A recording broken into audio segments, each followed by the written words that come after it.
Has Dr. Eric Berg gone carnivore?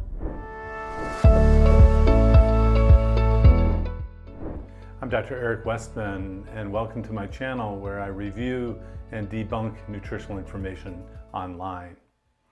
In this video, we're going to hear Dr. Eric Berg's results. He's a major keto influencer online after doing a carnivore diet. What does he end up doing? And be sure to wait till the end of the video to see my final thoughts. So today I'm going to discuss what happened when I tried the carnivore diet for 2 weeks. Okay.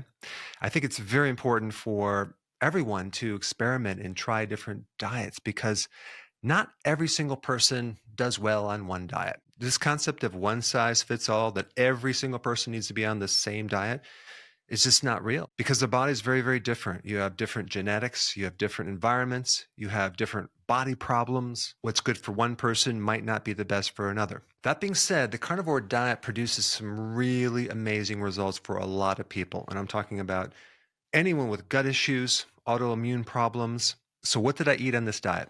Yes, have you heard a lot of internet influencers are using or following a keto carnivore type of diet. Carnivore is a subset of low-carb diets. Not everyone is in ketosis or euketonemia, meaning normal ketone levels, taking away the osis of ketosis, because osis means abnormal condition of, generally speaking. But yes, if you've seen online dramatic reversal of extreme health issues with the carnivore diet, that is real. And I've seen that happen in my clinic as well.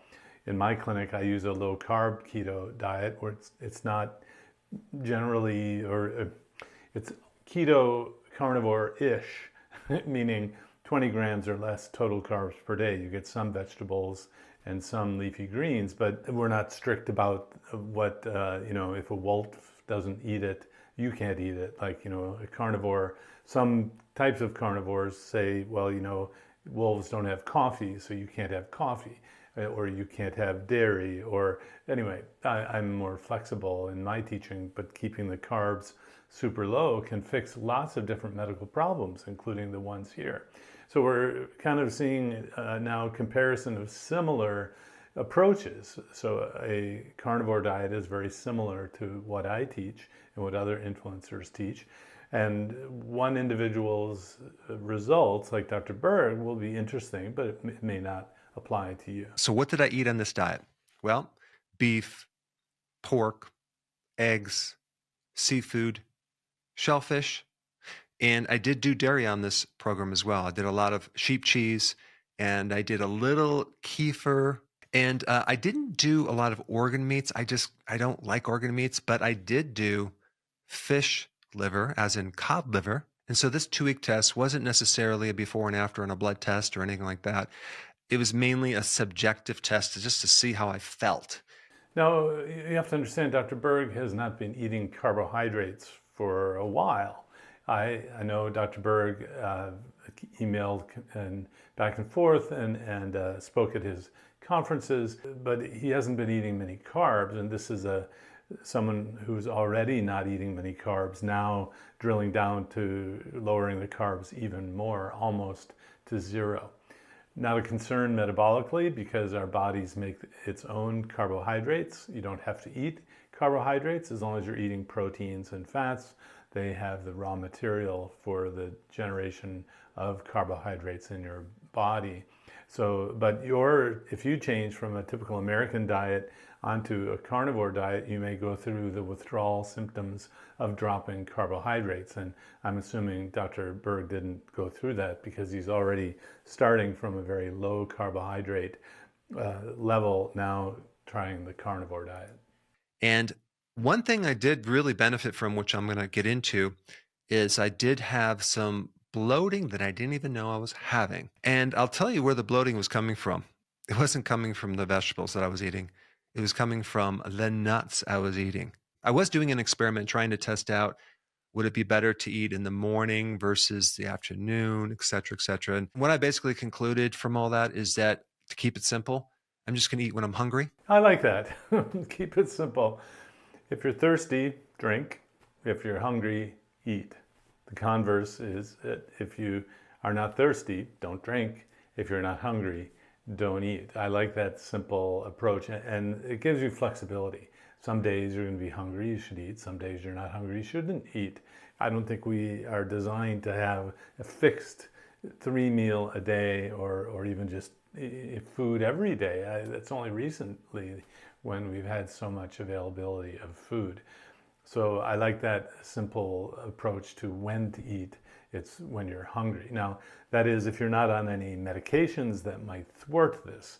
Insulin, prednisone, steroids, all these can interfere with your sense of hunger. And again, remember, consider the context.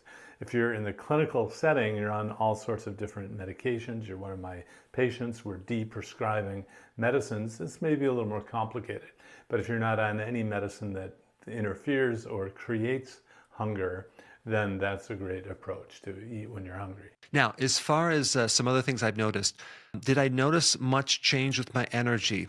Not really, because I normally have very high energies. Did I notice any change with my bowel movements? And yes, I did. In fact, the first few days, I didn't really go to the bathroom, and then I started going. Yeah, well, of all the things that can happen when you cut the carbs out, the bloating goes down, the number of bowel movements you have. In fact, the bowel movement amount goes way down. You're more efficient.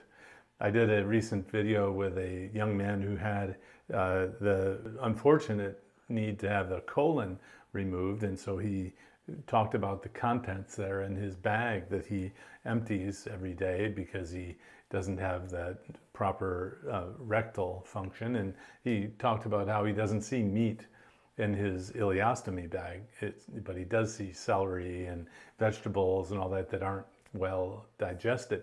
So the GI tract, the microbiome he's going to get into here, the bacteria like to chomp on carbohydrates. It's the sugars and the starches that hit the intestines that then create gas and bloating and more bowel movements. And I've fixed many people with irritable bowel syndrome, diarrhea predominant, by just cutting the carbs. And if you ask me how to fix the microbiome, cut the carbs. You don't have to add in probiotics and fix. Basically, you're treating the carbohydrates that you eat. So I think what happened was there was a bit of an adjustment by my microbes in my gut. And this is always the big question that people want to know. If you're not feeding your microbes fiber, what are they living on? Well, the microbiome is an extremely complex topic, and time will tell. We don't have that figured out. I mean, there's people doing this carnivore diet for many years, and they do very well. As far as vitamin C goes, where am I getting my vitamin C? I think when you do the carnivore, the need for vitamin C goes way, way down. And I haven't heard anyone developing like scurvy or any type of scurvy problems or vitamin C deficiency problems when they're on carnivore. In fact, they do have a lot of energy and they have huge improvements. Yeah, and that was one of the surprising things. There actually is vitamin C in the meat and in the skin of animals, and the amount of vitamin C that you need is dependent upon what you eat. The more carbs you eat, it seems the more vitamin C you need. And I don't see anyone having scurvy, which would be it's a bleeding disorder, and you feel very sick.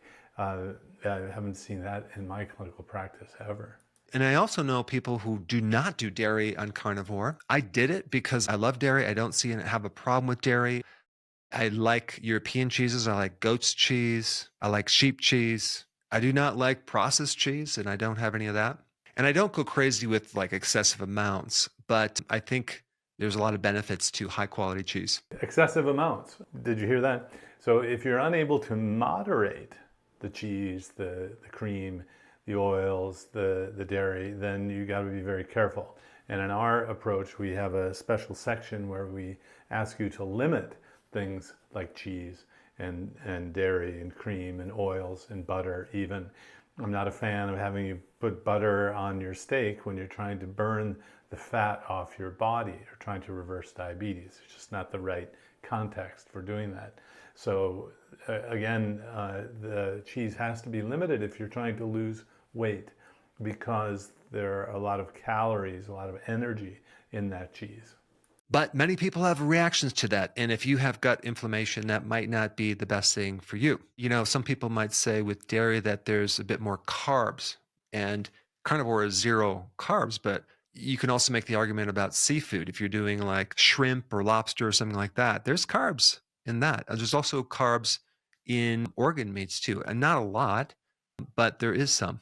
There we are there are carbs there, but I refer to those as carblets, as just very small amounts. Don't sweat the small stuff. Don't sweat carblets. The body has to burn through the carbs, and we think of them in grams of carbs, not the milligrams. And we only have 5 grams of glucose in our bloodstream at any given moment, so you don't want to overwhelm your blood glucose with carbs, especially if you have diabetes. So when you're doing carnivore, we're basically bringing our carbs as close to zero as possible. And then there's a group of people who are doing the carnivore that then switch to, meat, honey, and fruit, and etc. Personally, I'm not going in that direction. I don't recommend it for most people. So it doesn't make sense to me that that would be recommended to the general public. We have to look at the diet as something individual. Yeah, and I've seen other influencers decide to change. These generally are young and athletic people. And I think, again, the context matters. If you're coming to me or a clinical physician to lose weight before having knee surgery, for example, you're unable to exercise. So the context, you have to burn through all of those carbs before your body will give up its own fat, so you really can't have much of that. So the young, healthy, otherwise the influencers who really don't need a low-carb keto diet for their own metabolism, it's really kind of almost scary how much influence one individual can have with YouTube. And you want the experience of lots of different people. And if what you're following from an influencer, they didn't use the diet to fix the same thing you're trying to fix, be very careful. There's some people who push fats, and when you're trying to burn your own body fat, it makes no sense to push fats. Your body will make ketones from its own body fat. But that individualization, you have to also include the age and the activity level that you have. The less active you are, then the more careful you have to be about the carbs. If our mitochondria is healthy, and it can use various fuels, if someone's doing more carbs, they're burning those fuels, and it's not creating a problem. But for the majority of the population, you're going to create a problem if you start overwhelming that mitochondria. I've done some videos on this topic. I'm going to do more on this topic of metabolomic testing. That's basically a unique type of technology that allows someone to, instead of just looking at several biomarkers in your blood, you're looking at the entire picture of your biochemistry. So you can really visualize that Krebs cycle and each stage in the assembly line from food to energy. And you can find out the specific areas that are bottlenecked and from that determine really what's going on. So you get a much better picture of if the person is on the right diet. This is kind of like an individualized test that you can test yourself against yourself over time with a lot of data, and you can look into your biochemistry and see what's going on. And it gives you prediction on various things, because you can even predict diabetes like decades before you get diabetes, versus looking at your blood thinking that, oh yeah, I have normal blood glucose, so there's no chance of ever getting diabetes. Well, are you looking at insulin? Oh no, we omitted that. You're just looking at blood glucose. Well, metabolomics, you can make a change now. You don't have to wait until metabolomics comes out, or metabolomics. It's been around a while, and the answers that have been gleaned, to me, seems like trying to find out how many carbs somebody can have and get away with it. And okay, if you like carbs, and we're getting a lot of what Dr. Berg likes to eat, great. And I think we can, with just simple blood tests, and how you feel and how your abdominal obesity is, your waistline. I think we can know without all of this metabolic testing what diets are good for you and what diets aren't. I mean, okay, maybe we can fine tune to, what shade of gray, but you don't want to have a whole lot of carbs. That's it. Why don't we start there? Start with no carbs, add some in, and then see how you feel. Of course, if you're losing weight, reversing diabetes, you want to keep away from carbs until you're at that goal, and then add back some things, including what you like, what sorts of things make it, enjoyable for you. But I'm not, because of the paradigm view, I'm not super optimistic that a metabolomic test in the hands of somebody who thinks you have to have carbs is going to tell you the right answer. So metabolomics, I think, is going to be the wave of the future as far as medicine and healthcare, versus just focusing on your LDL or your other lipids. So getting back to the carnivore diet, the question is, will I continue the diet? No, I'm not going to continue it. I'm going to continue the same proteins, but I really miss my salad. And some people react with salad. And I'm not talking about consuming a lot of broccoli, which bloats the heck out of me, or certain vegetables that create more bloating. But I'm talking about like arugula, high quality romaine lettuce that I grow in my garden. I also miss the fermented vegetables like sauerkraut, pickles, kimchi, things like that. On my salad, I like to put the extra virgin olive oil. The one I like is from Italy. And I love to put the real Parmesan cheese. I think it's called Parmigiano Reggiano. I probably butchered the pronunciation. I also like to put nutritional yeast on my salad. I love to put feta cheese on the salad. And plus, when you add cheese on it, any oxalates that are left in there are bound with the calcium in the cheese, and they're taken right out through the digestive system. And I'm also going to include berries in the diet, but I'm not going to go back to the nuts. Well, that's so interesting, and that customization, individualization is really important. I personally don't enjoy the same foods that he does, and when I was taught this 25 years ago, there weren't all of these biohacking yeasts and flaxseed and making sure you have avocado oil. All that to me is extra that I'm not quite sure what the incremental benefit is of all that. I call that internet keto, which kind of blossomed with all these different products and approaches. For example, my version of keto does not include a cold water ice bath, although some versions do. I'm really focused on the diet alone, and maybe these other things help, but until there's studies that show incremental benefit, or if you feel really better doing that, great. But I try to meet people where they are, and most of the people who come to me as a patient are unable to get access to really expensive foods or those kinds of ice baths and biohacking, things like that. I'm not against them, but they're not necessary in order to get dramatic change from changing the food. Anyway, I wanted to give you a quick update on what happened with my version of the carnivore diet, and I would love to hear your successes. If you're doing it as well, please comment down below. And since we're on the topic of the carnivore diet, I think it's really important to understand the health benefits of red meat. Well, I like that part. Dr. Berg is not afraid of eating red meat or promoting the consumption of red meat. And the carnivore diet, I have to just say there are not big studies of it yet. I'm hopeful that there will be.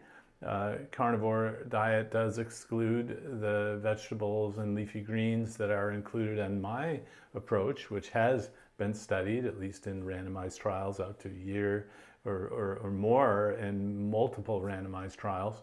And the reason for that kind of systematic study is to look at the blood work, look at how people feel, and capture as many of the people who are following it as you can, so you're not missing out on some adverse effects, for example.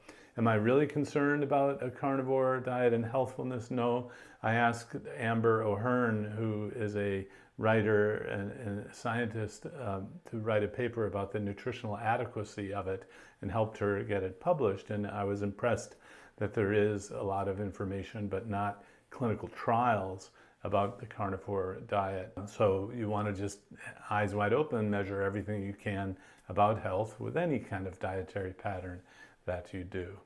Well, so I'm interested in what Dr. Berg is doing. He is a influencer, has had a lot of great ideas, and whiteboard videos help you understand what's going on a keto diet. This is his use of a carnivore diet. He's not going to exclude those other foods that he likes.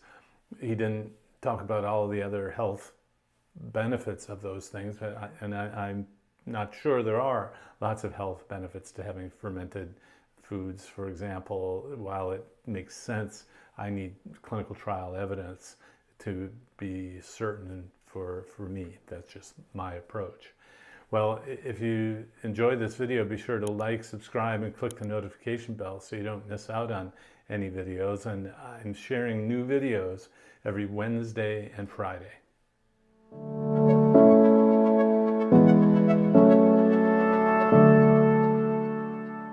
If you enjoyed this video, be sure to like, subscribe, and hit the notification bell. And check out adaptyourlifeacademy.com.